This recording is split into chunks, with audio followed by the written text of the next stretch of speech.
Chapter 3 shloka 15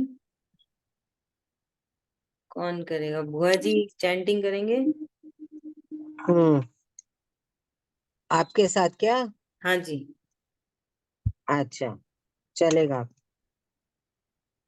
कर्म ब्रह्मोद कर्म ब्रह्मोद भवम विद्धि भवम वित्ति ब्रह्माक्षर ब्रह्माक्षर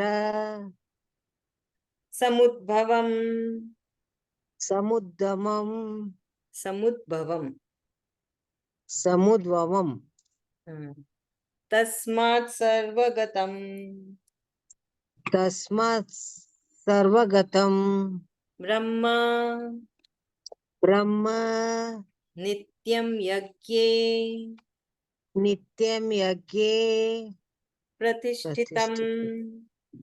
प्रतिष्ठितम श्लोका 16 एवं एवं परिवर्तितम परिवर्तितम चक्रम चक्रम नानुवर्तय नानुवर्तय तिहयः तीयः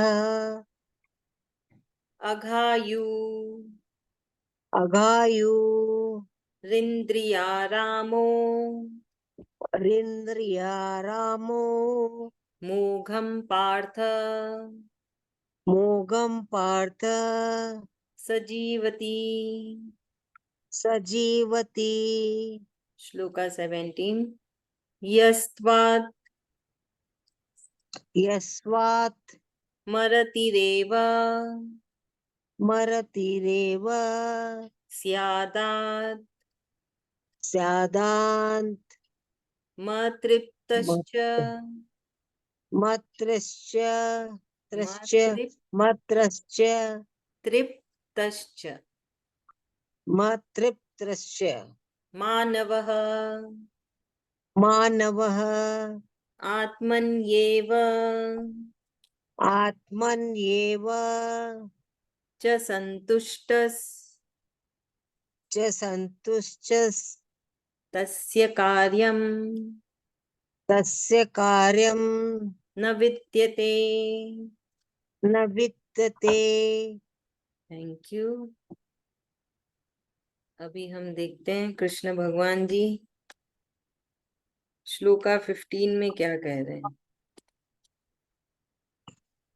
कृष्ण भगवान जी कह रहे हैं कि जो हमारे कर्म है, जो हम कर रहे हैं, है ना, वो सब वेदास में लिखा हुआ है और उनको खुद भगवान ने बनाया है।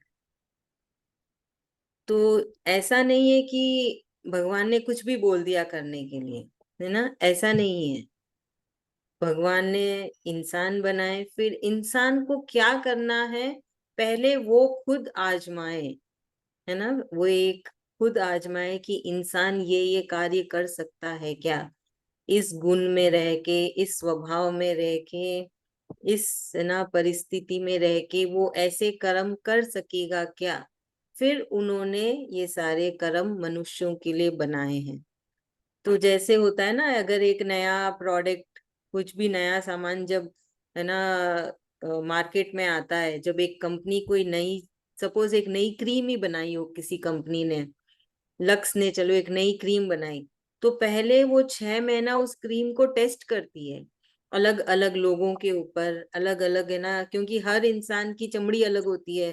फिर अलग, है ना, वातावरण में ठंड में कैसे वो क्रीम काम करेगी, गर्मी में कैसे करेगी, पूरा वो टेस्ट लेती है। उसके बाद वो क्रीम मार्केट में हम आम इंसान के लिए आती है। तो इसको कहते हैं ना ट्राइड एंड टेस्टेड। आप कोई भी एक सामान लोगे, पीछे देखोगे तो लिखा रहेगा ट्राइड एंड टेस्टेड, फिर ही हम हमारे आम पब्लिक के लिए आता है। तो वैसे ही कृष्ण भगवान जी कह रहे हैं कि जो मनुष्य जिनको ब्रह्मा जी ने बनाया, तो ब्रह्मा जी ने खुद वो सारे कार्य पहले किए जो उन्होंने वेदास में लिखे हैं। तो यही है कि सारे कर्म पहले भगवान जी ने खुद ट्राई किया है कि हाँ ये मनुष्य के लिए सही है, इससे उसका ये अच्छा होगा, ये कार्य सही है, फिर ही हमारे लिए है, फिर ही हमारा वो स्वधर्म बना, हमारा ये धर्म बना, और हमारा रोजमर्रा का ये काम बना। तो यहाँ पे यही कृष्ण भगवान जी कह रहे हैं। और वो, और याद है ना कि हम हमारे कर्मों से रोजाना हम जप कर सकते हैं, यज्ञ कर सकते हैं, होम कर सकते हैं, है ना। वो चीज को आप हमेशा याद रखिएगा, क्योंकि ये लाइन कृष्ण भगवान जी हर श्लोका में बोल रहे हैं कि आप अपने कर्मों से रोज जप कर सकते हो, यज्ञ कर सकते हो। जरूरी नहीं है कि आपको हवन कुंड लेके बैठना है, अग्नि प्रज्वलित करनी है और उसमें बहुत सारी सामग्री डालनी है, ऐसा कुछ भी नहीं है। अपने कर्मों से हम सबको खुश कर सकते हैं, सारी देवी देवता को, है ना, सारे भगवान को, और हमारे परम भगवान कृष्ण भगवान जी को भी। तो यही कृष्ण भगवान जी कह रहे हैं। तो ये टॉपिक चल रहा है अभी यज्ञ का, कि यज्ञ किस किस तरीके से होती है, और कर्मों से भी यज्ञ किया जाता है। और जो कर्म हम करते हैं वो ऐसे ही नहीं बोला गया है, वो सारे कर्म पहले, है ना, आजमाए गए हैं, खुद ब्रह्मा जी ने खुद आजमाए हैं। फिर हम मनुष्यों के लिए वेदास में लिखे गए हैं कि हमें क्या क्या करना चाहिए, है ना। हमारा सनातन धर्म है कि हम बड़ों की, है ना, बड़ों की इज्जत करते हैं, हम एक परिवार में रहते हैं। अगर आप बाहर जाएंगे इंडिया से बाहर, तो उनका धर्म बहुत अलग है। वो वो पूरे ही, है ना, अलग है हमसे। वो अपने बच्चों को अपने साथ नहीं सुलाते, एक परिवार में नहीं रहते हैं, 13-14 साल के होते ही बच्चे अलग हो जाते हैं। तो वो तो हमारा धर्म नहीं है, हमारा धर्म तो पूरा ही अलग है। तो वही कृष्ण भगवान जी कह रहे हैं कि सबका धर्म, सबका अपना अपना धर्म होता है, और हमें अपने धर्म के हिसाब से चलना है ना। ऐसा नहीं कि बाहर तो ऐसे होता है तो हम क्यों ऐसा हम क्यों इस सनातन धर्म को माने, हम क्यों एक साथ रहें, है ना। ऐसा बहुत ज्यादा हम लोग प्रभावित हो रहे हैं, है ना, भारत से बाहर जो हो रहा है, हम भी वैसे जिए, हम क्यों साथ में रहें, हम भी अलग अलग रहें। तो वैसे नहीं है, हमारा जो धर्म कहता है, हमारा जो स्वधर्म है, हमें उसका पालन करना है ना। उनका धर्म अलग है, वो अपने धर्म का पालन करें, हमें अपने धर्म पे ध्यान रखना है, फोकस रखना है। और हम अपने धर्म से रोज पूजा कर सकते हैं ना। कितने लोग कहते हैं ना कि हमारे पास वक्त नहीं है, समय नहीं है भगवान का नाम लेने के लिए, इतना काम है। उन काम से ही तुम भगवान का नाम ले सकते हो। तुम जो बोलते हो काम है, काम है, काम है, वो काम किस भावना से कर रहे हो? अगर तुम सही भावना से कर रहे हो, अगर तुम इस भावना से कर रहे हो कि वो कृष्ण भगवान जी का हुक्म है और वापस में उनको ही समर्पित किया, इसमें मेरा कोई भी, है ना, मेरा कोई भी उसमें क्या बोलते हैं, इसमें मेरी कोई रुचि नहीं है, इसमें मेरा कोई बेनिफिट नहीं है, तो वो कर्म तुम्हारा पूजा करने के बराबर हुआ, वो कर्म तुम्हारा यज्ञ करने के बराबर हुआ, वो कर्म तुम्हारा होम करने के बराबर हुआ। वो कृष्ण भगवान जी समझा रहे हैं। तो जो सही हमको उसका, है ना, सही, है ना, मतलब समझना है कि जो हम दिन भर कहते हैं ना काम है, काम है, बहुत काम है, बिल्कुल भी समय नहीं है, तो वो काम किस भावना से कर रहे हो, वही काम करना है आपको। आपको कोई अपना काम बदलना नहीं है, आपको कोई मंदिर में जाके पूजा पाठ नहीं करनी, कि मंदिर की कोई सेवा नहीं करनी है। आप जो कहते हैं काम है, काम है, वही काम करने हैं, पर उसको किस भावना से करनी है वो समझना है। तो फिर आप अपने उस काम में ही भगवान जी को खुश कर लेंगे, उस काम में ही भक्ति आ जाएगी, उस काम में ही यज्ञ आ जाएगा, है ना, सब कुछ हो जाएगा उस काम में ही, भगवान जी की आराधना भी हो जाएगी, उनकी महिमा भी हो जाएगी। तो वही भगवान जी समझा रहे हैं। देखिए, अगर हम देखें ना तो कितनी सरलता से कृष्ण भगवान जी समझा रहे हैं कि कैसे हम काम काम काम करते वक्त भी भगवान जी को याद कर सकते हैं, बस अपने अंदर से। अंदर जो है ना उसको बदलना है, बाहर कुछ नहीं बदलना है ना। बाहर से तो कुछ भी नहीं बदलेगा, क्या बदलेगा?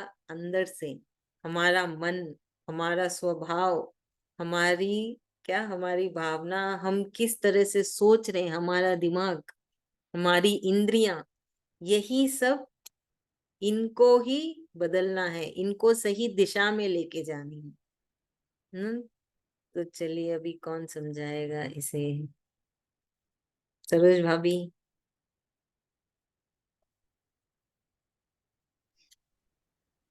भगवान यहाँ पर बोल रहे हैं कि कृष्ण भगवान जी यहाँ पर बोल रहे हैं कि हम जो रोज का काम कर रहे हैं ऐसे नहीं है कि साधारण है। ये पहले से परखा गया है, वेदों में लिखा गया है, तभी जाके हम अपने को ये काम मिला है। नहीं तो हम लोग ऐसे नहीं कर सकते। भगवान का बारात से ही कर पा रहे हैं कि भगवान वेद में लिखे ये तुम्हारा नीति नियम का काम है, तुमको करना है। पहले टेस्ट कर चुके हैं। यही उसके बाद समझा रहे कि मतलब हम जो काम काम बोल रहे हैं सब ऐसे कोई काम नहीं, काम करते हुए भी अपने भगवान को मान सकते, जान सकते हैं, पहचान सकते हैं कि हमारे अंदर भगवान जो है वही सब कर रहे हैं। हम करने वाले कौन है, वही सब कर रहे हैं। काम कुछ नहीं बोलेंगे, सब सोचेंगे भगवान जी के लिए खाना बना रहे तो और भी उत्सुक होएगा कि मतलब और भी मन लगा के काम करेंगे कि हाँ भगवान के लिए बना रहे हैं। तो काम काम के टेंशन नहीं लेते अपने लोग। वही बात बता रहे। और कृष्ण भगवान जी तो बता रहे हैं कि मतलब जो काम है अपना नीति नियम का, अपना धर्म का काम करना चाहिए। किसी को देख के कोई अलग किसी का जात है उसका धर्म का अपने को पालन नहीं करना। अपने को जो मिला है कर्म उसी में खुश होके वही नियम नीति नियम से पालन करना है। ताकि नहीं कि और दूसरा कास्ट का अपने देख के कि वो वैसे कर रहा तो हमको भी वैसे करना है। नहीं, अपना जो मिला है अपने को जो उसको ही खुशी मन से करना है। तभी अपने को भगवान जी खुश होंगे। अपने अंदर बैठे हुए भगवान को भी अपने पहचान पाएंगे कि हमको ये दिए हैं तो हम वही अपना पूरा करके अपना जीवन निकालें। थैंक यू, बहुत अच्छा। अभी श्लोका 16 में कृष्ण भगवान जी कह रहे हैं कि ऐसे भी मनुष्य हैं जो इस बात को नहीं मानते ना, वो तो रहेंगे ही। सब कोई थोड़ी भगवान को मानेंगे, सब कोई थोड़ी गीता को समझेंगे। तो कृष्ण भगवान जी कह रहे हैं कि ऐसे भी मनुष्य हैं जो वेदास को नहीं मानते, जो नहीं मानते कि नहीं ये सब नहीं है, जो मेरे मन की होगी वही होगी। तो बोल रहे हैं वो गलत है। तो उनका जीवन व्यर्थ ही गया, है ना। क्योंकि जिस शक्ति से आप आए हो इस धरती पे, आप उस शक्ति को ही मान स्वीकार करने से इनकार करते हो, तो फिर तो जीवन तो व्यर्थ ही क्या ना। अब जैसे हम अगर सांसारिक जीवन के हिसाब से, सांसारिक मोह माया के हिसाब से देखेंगे, तो हम कहेंगे हाँ ये मेरी माँ है, ये मेरे पिता है, इन्होंने मुझे जन्म दिया, है ना। और अगर हम गीता के हिसाब से जाएं, अगर हम धार्मिक के हिसाब से जाएं, तो हम कैसे आए, हमारे माँ बाप कैसे बने, हम वो उस गर्भ में कैसे हमारी जान आई, तो वो तो कृष्ण भगवान जी की कृपा से आई ना। कृष्ण भगवान जी ने सोचा कि ये जीव को इस धरती पे आना है। और जैसे ही उन्होंने सोचा, ब्रह्मा जी के अंदर वो, है ना, वो आई जागृता, फिर उन्होंने वो बीज बोया धरती के अंदर, और फिर वो शरीर से फिर दूसरा शरीर आया। तो ये एक पूरा एक चक्र है कि जीवन कैसे आता है इस धरती में। कृष्ण भगवान जी तो सिर्फ सोचते हैं, फिर ब्रह्मा जी उसको आगे लेके जाते हैं, फिर धरती पे जो जीव है वो उसको इस संसार में लाता है ना, एक आकार में लाता है नहीं। तो जब तुम इस चीज को जुठला देते हो, जब तुम इस पूरे चक्र को नहीं मानते हो, तो फिर तुम्हारा जीवन व्यर्थ है, ऐसा कहा है कृष्ण भगवान जी ने श्लोका 6 में। जो कि नहीं मानते कि ये मेरा कर्म है, ये मेरा धर्म है, ये मेरा स्वधर्म है ना। जो इन सब चीजों को नहीं मानते, जो अब तक हमने सीखा है गीता में, तो कृष्ण भगवान जी बोलते हैं वो गलत है। वो तुम कैसे बोल सकते हो ऐसे, है ना। चाहे तुम साइंस ले लो, चाहे तुम है ना स्पिरिचुअलिटी ले लो, जो भी करो, पर सत्य तो सत्य ही है, इसको हम झुटला नहीं सकते। तो जो झुटलाते हैं उनका जीवन व्यर्थ है ना। तो कृष्ण भगवान जी ये बता रहे हैं श्लोका 16 में। बीना भाभी आप समझाएंगे।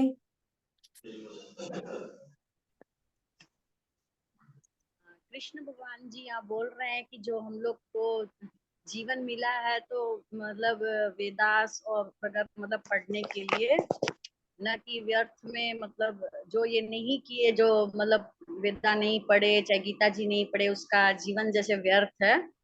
और हम हम लोग को ये मतलब पढ़ना चाहिए। और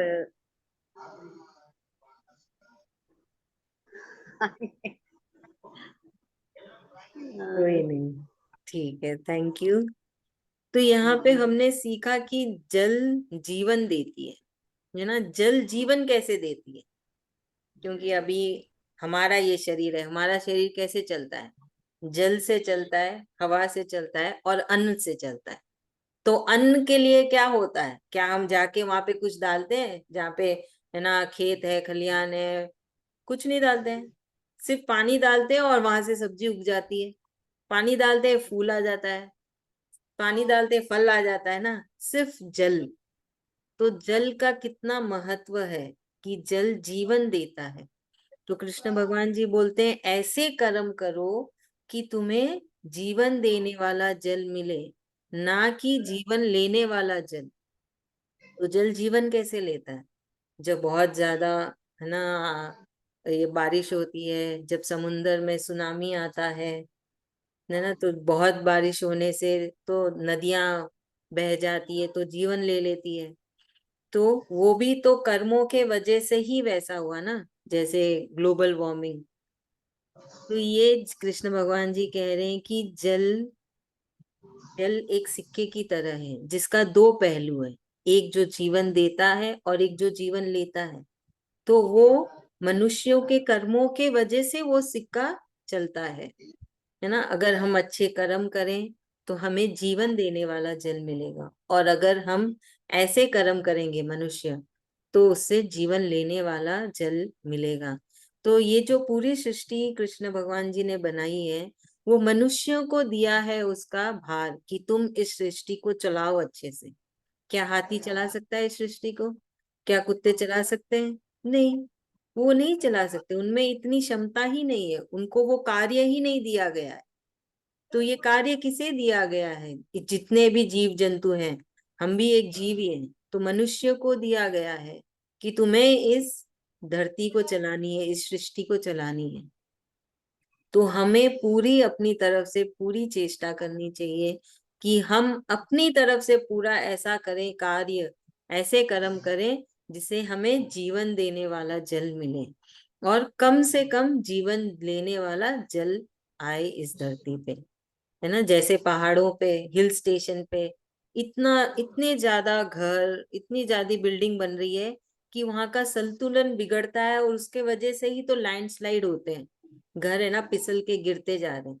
मतलब अगर 10 घर होने चाहिए तो वहां 100 घर है, तो क्या होगा? सृष्टि, वो पहाड़ तो उतना ही संभाल पाएगा ना। नदी किनारे इतने बस्ती बस जाते हैं, फिर जब बहुत बारिश आती है नदी बह जाती है और फिर इतना नुकसान होता है। तो ये हम सबको समझना चाहिए कि कैसे बनी है सृष्टि, कहाँ होना चाहिए। अगर आप देखें तो जो है ना, हर शहर में एक पुरानी सिटी करके कहलाते है, एक जगह कहलाती है। मतलब जो हमारे बुजुर्ग, हमारे पूर्वजों ने सबसे पहले जहाँ पे जाके बसा, तो उन वो लोग इतने पढ़े लिखे नहीं थे, फिर भी वो ऐसी जगह जाके बसे हैं जहाँ पे कितनी भी बारिश आ जाए, कितना भी तूफान आ जाए, वो जो एक एरिया है वो सेफ है। वहां पे कुछ नहीं होता है। जैसे है ना, एक एग्जाम्पल के लिए मैं बोलती हूँ कि है ना, कुछ 5-6 साल पहले चेन्नई में बहुत घमासान बारिश हुई थी दिवाली के बाद। मतलब इतनी बारिश की, है ना, एक एक एरिया पूरा पानी में बह गया। पर एक एरिया जो सबसे पुराना एरिया है चेन्नई का, सोकापेट, वहां पे कुछ भी नहीं हुआ। वहां पे पानी ठहरा ही नहीं, पानी निकलता चला गया। फिर तब जाके वैज्ञानिक लोगों ने देखा, है ना, आर्किटेक्ट्स वालों ने देखा कि क्यों एक सोकापेट में ही पानी नहीं भरा और बाकी सब एरिया में पानी भरा। तो उन्होंने बताया कि वो चेन्नई का जो एरिया है वो सबसे ऊपर वाला एरिया है, तो वहां पानी ठहरेगा ही नहीं, पानी चल बहता ही चला जाएगा। और बाकी के जो एरिया है वो ढलान में है, नीचे है, इसलिए वहां इतने पानी बहे। इतना पानी ठहर गया, बहुत लोगों की जान गई, 2-2 फ्लोर तक पानी रह गया था। तो ये होता है कि हमें नियमों के हिसाब से चलना चाहिए, है ना। तो ये तो खैर ठीक है जो कृष्ण भगवान जी कह रहे हैं, पर वैसा देखा जाए तो कलयुग का भी प्रकोप पूरा है, तभी तो इंसानों की बुद्धि भ्रष्ट हो रही है और इंसान प्रकृति के विरुद्ध जा रहा है, जो नहीं करना चाहिए वो कर रहा है। तो ये हुआ जल के ऊपर जो कृष्ण भगवान जी ने कहा है कि जल का महत्व क्या है और हमें जल की कैसे सुरक्षा करनी चाहिए, कोशिश करनी चाहिए। जैसे हम तो आम इंसान हैं, तो हम अपने घरों से कम जल का प्रयोग करें, सदुपयोग करें, ऐसे ही उसको वेस्ट ना करें, नल ऑन करके ना छोड़ें, है ना। जो सब्जी और धोते हैं, जैसे बुआ जी ने भी बताया दाल धोते हैं, वो पानी जाके पेड़ पौधों में डाल दीजिए। घर में पेड़ पौधे नहीं है तो घर से निकल के रास्ते में डाल दीजिए, क्योंकि घर से निकल के रास्ते में भी तो कुछ कुछ पेड़ पौधे होते हैं, उनको मिल जाएगी, धरती को मिलेगी, धरती को अच्छा पानी मिलेगा। तो हमें दिमाग लगाना है अपने अपने तरीके से कि हम कैसे हर चीज का सदुपयोग करें। तो सब चीज घर से ही चालू होती है। आपको देख के आपके परिवार वाले भी सीखेंगे, आने वाली पीढ़ी भी सीखेगी, तो ये चलता चला जाएगा। अगर हम ही नहीं करेंगे तो फिर हमारी पीढ़ी कैसे सीखेगी, जो हमसे छोटे हैं वो कैसे सीखेंगे, है ना। तो हमें पूरी कोशिश करना है कि हमारे पास जिससे हमारा ये शरीर चलता है उसका हम पूरा ध्यान रखें, है ना। जल, वायु, अन्न, अन्न का भी सही सदुपयोग करें, बहुत ज्यादा बना के वेस्ट ना करें। तो ये मैसेज था अभी तक, श्लोका 16 तक।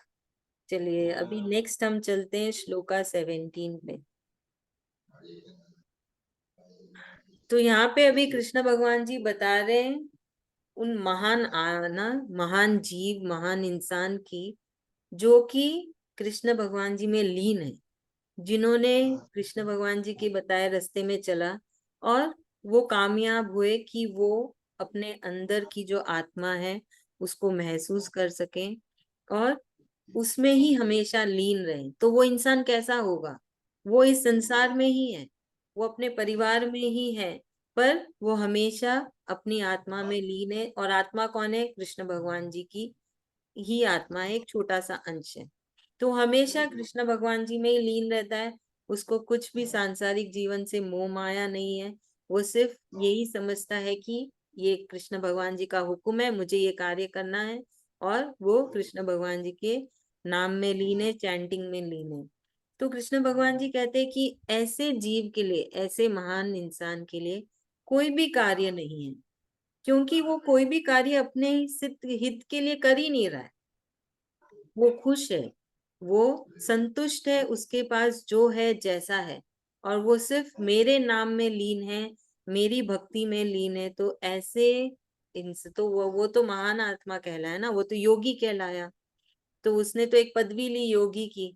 तो ऐसे योगियों के लिए कोई भी कार्य नहीं है, क्योंकि वो जो भी कार्य करते हैं वो जनहित के लिए ही होता है, वो हमारे समाज के हित के लिए ही होता है, वो परिवार के हित के लिए ही होता है। तो वो और क्या करेगा, है ना। तो यहाँ पे कृष्ण भगवान जी ने योगियों के लिए एक मैसेज डाला है, एक है ना श्लोका बोला है कि वो तो जो भी कार्य करते हैं वो जनहित के लिए ही होता है, क्योंकि वो खुद के हित के लिए जीते ही नहीं, है ना। उनका तो बस एक ही लक्ष्य होता है, कृष्ण कृष्ण कृष्ण भगवान जी, और मेरा कर्म करना है, जो मेरे कर्म है, और सबके लिए एक समान सोचना है, सब में कृष्ण भगवान जी देखते हैं। कोई भी मनमुटाव नहीं, कोई भी चाह नहीं, कोई भी अनचाह नहीं। तो वो तो पूरे निपुण है, जो भी कृष्ण भगवान जी ने हमको समझा रहे हैं, जो हमें करना है, जो हमें उस राह में चलनी है, वो तो उसमें निपुण है, वो योगी बन चुका है। तो कृष्ण भगवान जी कह रहे हैं वो जो भी कार्य करते हैं वो जनहित के लिए होती है, परिवार हित के लिए होती है, तो उनके लिए तो कुछ है ही नहीं, है ना। तो यहाँ पे कृष्ण भगवान जी ने सब सब प्रकार के इंसानों के बारे में बताया, जो योगी हो चुके हैं, जो जाना मानते ही नहीं है वेदास, जो मानते ही नहीं है ये प्रकृति, जो भगवान को ही नहीं मानते, उनके बारे में भी, और हमारे लिए भी, हम आम इंसान के लिए भी, कि हमें किस तरह की भावना होनी चाहिए, किस तरीके से हमें कार्य करने चाहिए। यहाँ तक हुआ श्लोका 17। चलिए अभी कौन समझाएगा? सुशीला बुआ जी।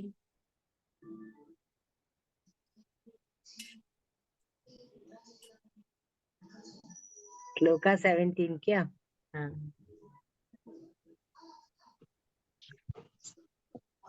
कृष्ण भगवान जी बोलते हैं, जय श्री कृष्ण। जैसे कि कृष्ण भगवान जी बोलते हैं हमें अपने कर्म अच्छे करने चाहिए, परिवार को संभाल के रखना चाहिए, एकत्र रहना चाहिए।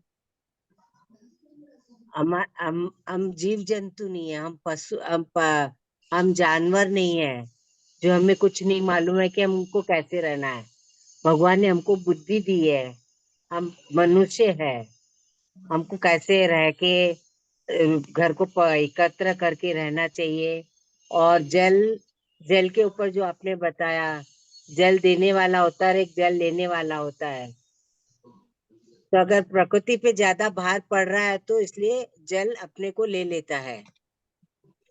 जैसे आप बोल रहे थे कि पहाड़ों पर लोग घर बेमतलब के बनाते जा रहे हैं, तो इससे पहाड़ क्या हो रहा है, उनका संतुलन बिगड़ रहा है। और वो गिर, और उनका बोलते हैं कि आज पहाड़ गिर रहे हैं, इधर के पहाड़ स्टोन ब्रेक हो गया, ऐसा हो गया। इसलिए अपने को उतनी कैपेसिटी रखनी चाहिए जहाँ अपन आराम से रह सकते हैं। ओवर कॉन्फिडेंस नहीं रहना चाहिए।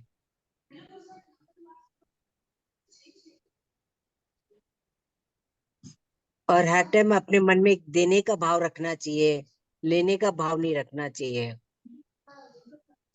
और अपनी भावनाएं अच्छी रखनी चाहिए और हर टाइम भगवान कृष्ण को याद करना चाहिए।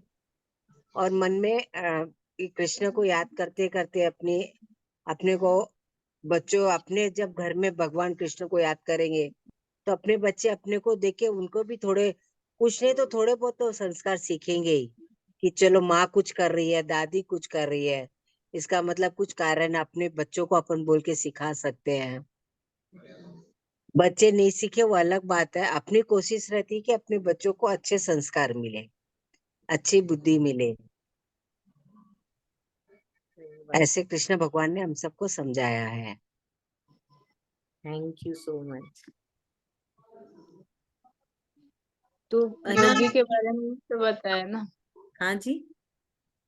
योगी के बारे में भी तो बताया ना कृष्ण भगवान जी यहाँ पर, कि योगी बन के भी घर का काम सब करके भी मतलब अपना जीवन कृष्ण भगवान जी में लगा के चैंटिंग करके गीता जी पढ़ के वो एकदम सीधा साधा जीवन जीता है, जैसे कि कुछ जानता ही नहीं है। मतलब सब सारा काम उसका भगवान जी कर देते हैं, ऐसे लगता है उसको कि मतलब भगवान जी का ही काम में वो लीन रहता है, तो भगवान जी उससे खुश भी रहते हैं कि मतलब मेरा काम में ये दिन रात लगा रहता है, अपना काम में व्यस्त रहता है और इसका तो कोई चीज का परवाह नहीं है। तो उन भक्तों को भगवान जी प्रिय मानते हैं कि मेरा भक्त है वो। हाँ जी, एकदम सही, बहुत सही। योगी के बारे में भी बताया कृष्ण भगवान जी ने। तो हम ऐसा क्यों बोलते कि बच्चों को सिखाओ? हाँ। क्यों ऐसा बोलते हैं? क्योंकि हमने जो बचपन में किया, हम वो उम्र भर तक करते हैं, है ना। पर बाद में कुछ नया सीखना बहुत मुश्किल होता है। जो बचपन हम्म। में करते हैं ना, चाहे आप जो खाते हो, जो कार्य करते हो, है ना, जिस तरीके के ना परिवार में रहते हो, जो हम खाना खाए, जो हम खेले, जो हम पढ़े, वो हमें उम्र भर तक याद रहता है। वो बचपन, वो ऐसा एक, है ना, हमारा जीवन का एक हिस्सा है जहाँ पे हम जो भी करते हैं ना, वैसे ही हमारा स्वभाव हो जाता है। क्योंकि तब हम बड़े हो रहे हैं, एक एक बच्चा धीरे धीरे बड़ा हो रहा है, तो उसमें वो रह जाता है और वो बहुत ही प्यारी यादें रहती है ना, उससे हमें हमेशा प्यार रहता है। तो इसलिए कहते हैं कि बचपन से ही करवाओ, छोटे से ही करवाओ, बच्चों से ही करवाओ। क्योंकि बड़े होके कुछ नया सीखना बहुत मुश्किल होता है। कुछ नए को अपनाना, अपने आप को बदलना, है ना, बहुत मुश्किल होता है। पर अगर छोटे से ही हम करवा दे अपने बच्चों से, है ना। तो बहुत ही आसानी से वो इस चीजों को अपना लेंगे और सही दिशा में जाएंगे।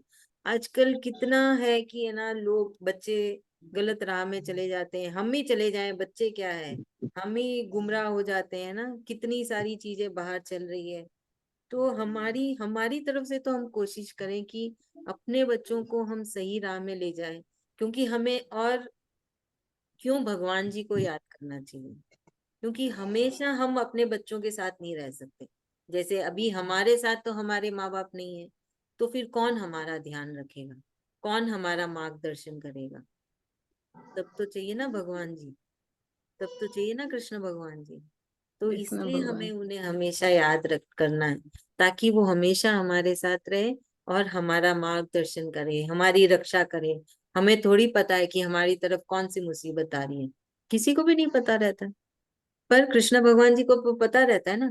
तो जब हम उनको अपना माँ बाप बना लेते हैं, जब हम उनको अपना सखा बना लें, जब हम उनको अपना भगवान बना लें, जब आप उनको अपना सब कुछ बना लोगे, तो वो हमेशा आपके साथ रहेंगे और आपकी रक्षा करेंगे, है ना। तो आपको भी एक विश्वास आने लगेगा कि हाँ, कृष्ण भगवान जी है, वो मेरे लिए, मेरा मेरे लिए क्या सही है वो मेरे से वही करवा रहे हैं, है ना। कितनी सारी मुश्किलें आती है ना एक जीवन में, जैसे जैसे हम जीवन जीते हैं, मुश्किलों का तो भरपार रहता है, आती ही रहती है, आती ही रहती है। तब एक विश्वास रहता है अपने अंदर कि कोई बात नहीं, कृष्ण भगवान जी है मेरे साथ, वो मेरा ध्यान रख रहे हैं, वो मेरी रक्षा कर रहे हैं। तो ऐसे समझाइए बच्चों को कि ना, क्यों तुम्हें भगवान का नाम लेना है, क्यों गीता चैंटिंग करनी है, और क्यों कृष्ण भगवान जी को ही याद करना। तो जब हम समझाते हैं ना, तो उनको समझ में आएगी, धीरे धीरे आएगी। अचानक से तो कुछ होगा नहीं, पर आप रोज उनको कहेंगे तो धीरे धीरे उनके दिमाग में घुसेगा, उनके मन में घुसेगा। उनको लगेगा हाँ, कुछ बात है, तभी तो मुझे डेली बोला जा रहा है ना। तो उनमें भी भक्ति जागेगी। और जब कृष्ण भगवान जी खुद देखेंगे कि आप इतनी कोशिश कर रहे हैं, तो वो खुद आपकी मदद करेंगे, है ना। भगवान जी क्या बोलते हैं, कोशिश करने वाले की कभी भी हार नहीं होती। और वो कहते कोशिश जरूर करना, बिना कोशिश किए मत बोल देना कि बहुत मुश्किल है। जब तुम कोशिश करोगे, वो भी आएगा, एक श्लोक आएगा बाद में आता है कि जब मैं देखूंगा कि तुम कोशिश कर रहे हो, तो मैं खुद आके तुम्हारी मदद करूं। तो करिए, अपने परिवार में भी कोशिश करते रहिए, डालते रहिए दिमाग में, दिल दिमाग में। उनको बोलेंगे कि हाँ, ये तो डेली चालू हो जाती, कोई बात नहीं, होने दीजिए। ज्यादा से ज्यादा तो अपने को बदलने का भी दिमाग में रखे कि अपने बदले, फिर अपने आप सब बदल जाएंगे। हाँ, वो भी है। अपने तो बदल ही रहे हैं, रोज बदल रहे हैं, रोज एक नया हाँ, ज्ञान गीता जी मिलता है। पढ़ रहे हैं, सुन रहे हैं, तो अपने को बदलना है। जैसे दिमाग में वही रखे कि वो तो मैम अपने जय आप श्री ही। कृष्णा। जय श्री कृष्ण भाभी। मैम एक बात बताइए, जैसे पूरी सृष्टि ब्रह्मा जी ने बनाई है, तो फिर ये धर्म अलग अलग कहाँ से आ गए? मनुष्य ने बनाए ना। मनुष्य तो ने, हमारे धरती तो, वेदास में जो कर्म है, फिर वो जो अदर कंट्रीज फॉलो कर रही है, तो वो गलत है ना फिर? क्योंकि वो हमारे वेदास में तो नहीं है ना जो कर्म लिखे हुए हैं। हाँ, गलत तो है ही। धरती तो एक ही थी, बांटा तो मनुष्य ने है। इंसान ने ना बांटा, इंसान ने दीवारें खड़ी की, है कि नहीं। भगवान ने तो जी एक ही मैम। धरती बनाई और मनुष्य भी बनाए, पर वही है ना, मनुष्य ने सब कुछ अलग अलग कर दिया। चलिए, आज का क्लास यहीं खत्म हो रहा है, हम कल फिर मिलेंगे। आप सब बहुत सारी चैंटिंग करिएगा, है ना। Thank you. कल मैं नहीं आ पाऊंगी, ओ, कल मैं क्लास नहीं ज्वाइन करूंगी। परसों सुबह 9 बजे आप बता देना हाँ, तो कितने बजे स्टार्ट है, तो मैं। हाँ, मैं मैसेज हाँ, करूँगी ग्रुप में। चलेगा। जय ओके। श्री कृष्ण। जय श्री कृष्ण, जय जय जय श्री श्री श्री कृष्ण। कृष्णा। कृष्ण। जय श्री कृष्ण। जय श्री कृष्ण। जय श्री कृष्ण।